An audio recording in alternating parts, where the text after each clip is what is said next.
Cruise news time. Well, big news coming out from Carnival as they've extended their health protocols into 2022, and a big change for cruising with kids. Will you be affected? Plus, another big Carnival announcement. Cruise news, let's talk about it.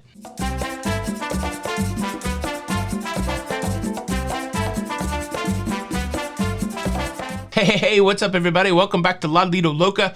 I'm your host, Tony, here with the latest cruise news updates. Well, happy Friday. It's Friday, the 12th of November. We're moving into a weekend, and I tell you what, I so much appreciated the conversation yesterday about smoker versus door slammer, and I got to run a poll on it because there were so many great responses.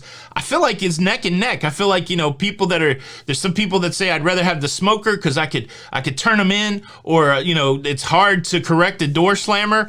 Some people are like, neither. That's never going to happen on a cruise ship. Look, I wouldn't be talking about it unless it happened on a cruise ship. So don't be living in that Pollyannic world, because the next cruise you go on, somebody's going to slam the door and you'll be like, I didn't think that people did that. What the heck? I smell smoke on my balcony.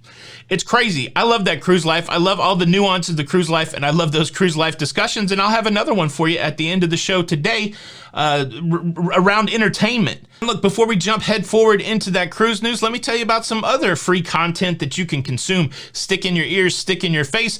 I fired up the old Lido Loca Cruise podcast. It's been since last December since we made an episode. In this episode, and really interesting conversation I had with my friend John from the Ship Show, we talk about cruising community. What does it mean to be a part of a cruising community? What does it mean to lead a cruising community?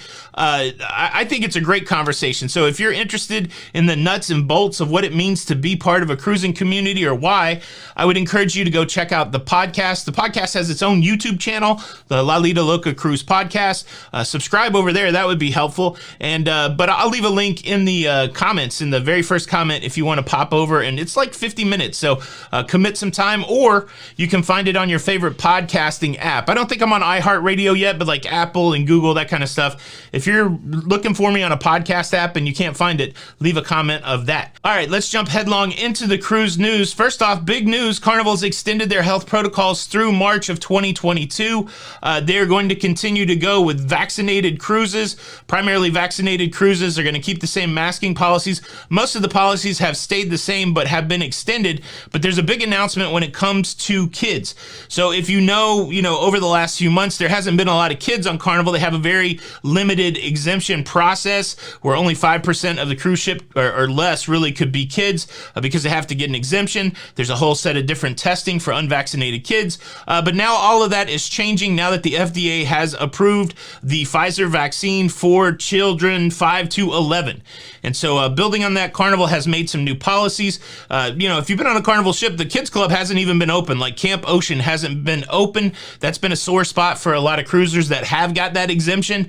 Well, now Camp Ocean will be open starting on December the 10th because Carnival anticipates cruising with more kids that are vaccinated. And it's probably worth interjecting here what Carnival says fully vaccinated means to them. To meet the definition of fully vaccinated, please keep in mind the 3-week interval between doses and the 2 weeks following the final dose. On embarkation day, a minimum of 15 days must have passed since the final dose. So if you're in the process of getting your kid vaccinated, or if you're getting vaccinated yourself with a 2-dose protocol like Pfizer or Moderna, make sure Pfizer only for kids, right? But any of these 2-dose protocols, make sure that you've got the 3 weeks between the 2 shots, and then a full 2 weeks after the second shot, and 15 days past the second shot on embarkation day. Carnival does a good job of making it very clear that the choice to get your kid vaccinated is obviously your choice, but their health protocols will revolve around more vaccinated kids. And so Camp Ocean, vaccine only. So if you do get an exemption for your unvaccinated child, they will not be able to participate in Camp Ocean. Carnival leaning heavily into the idea that now that this vaccine is approved for kids, that there will be more children vaccinated over the next few weeks, the next few months, and that you'll see more and more kids on Carnival cruise ships. This conversation always sparks off some, should you get vaccinated, should you not get vaccinated? Look, I'm not making the rules here. I'm not deciding what the cruise lines are going to do. I'm just telling you what the is. And the is that they're saying that if you want the best shot of cruising with your kids, you should get them vaccinated. But again, entirely up to your choice. They're not forcing you to do it, that kind of thing. So, and certainly this changes the dynamic for testing pre-cruise. Prior to this, before kids that were 5 to 11 could get vaccinated, everyone in that age group would have to get a PCR test 3 days prior to the cruise. And then when they showed up at the cruise, they would have to take a test before they got on the cruise, a test before they got off of the cruise. Now, if your child is fully vaccinated, it follows the rules of the fully vaccinated. So that means all they would need is an antigen test 2 days prior to boarding. There wouldn't be a requirement for a test at the embarkation point. There wouldn't be a requirement for a test before the cruise is over. Both of those tests right now for unvaccinated people carry a charge, $150 added to the Sell and Sign account. And so this also changes the cost dynamic for kids 5 to 11. Again, if they're fully vaccinated, then they're treated as vaccinated passengers. They don't have that extra level of testing and that extra cost. So that's a big change also. And as always, it's worth saying it is up to you to check out what the latest health protocols are. Make sure you're going to Carnival's website to make sure that you know exactly what you need for your cruise. Make sure you know what you need for testing. This stuff is changing rapidly. Of course, I'm doing my best to give you the latest information, but at the end of the day, the onus is on you to check. So make sure you are in contact with your cruise line or in contact with at least following these protocols on their website to make sure you know what you have to do before you cruise. But look, these health protocols aren't the only thing that Carnival announced yesterday. They also announced the name of their newest cruise ship and the home port that cruise ship will be at. I'm going to share that with you, but first, let me quickly invite you to subscribe.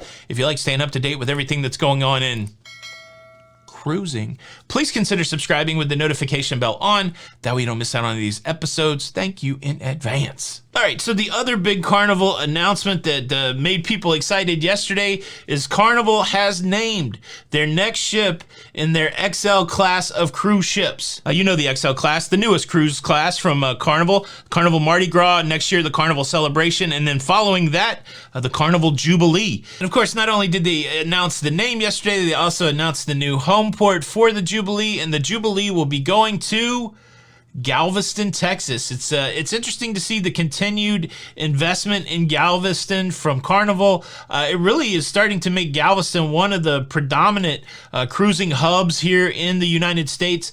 And we know a lot of people live in Texas, so it's very exciting that one of Carnival's newest cruise ships will be making her home port deep in the heart of Texas. Well, on the coast. How cool is that? So that's the big news coming out of Carnival. Let's circle back around and talk about one of these cruise life choice questions again. Yesterday we talked about the smoker versus the slammer. Today let's talk about the show talker versus the late show comer.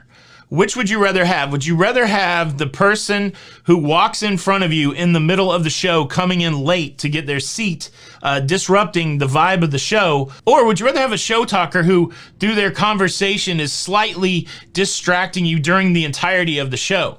On first thought, I would think, I don't want to be distracted the entirety of the whole show. But when it comes to me being annoyed, I feel like the latecomer is more annoying to me because I feel like it's super disrespectful. I think the show talker is super disrespectful, but I think the height of disrespect is walking in the middle of a show and then, walking down front like you don't care.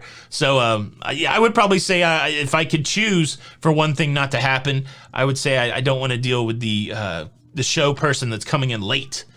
What do you think? Time to sound off in the comments on all of these things. Does Carnival's change make it easier or harder for you to cruise with your kids? What do you think about the Jubilee and show talker or the show late person, the late show comer? Thank you so much for checking out the show today. Please show your support by hitting the like button, or on your next cruise, they're going to replace your very favorite dessert with some sort of holiday thing that's horrible. And it happens. Please hit the like button. This is Tony with Lido Loca. Until the next time, we'll see you on the Lido.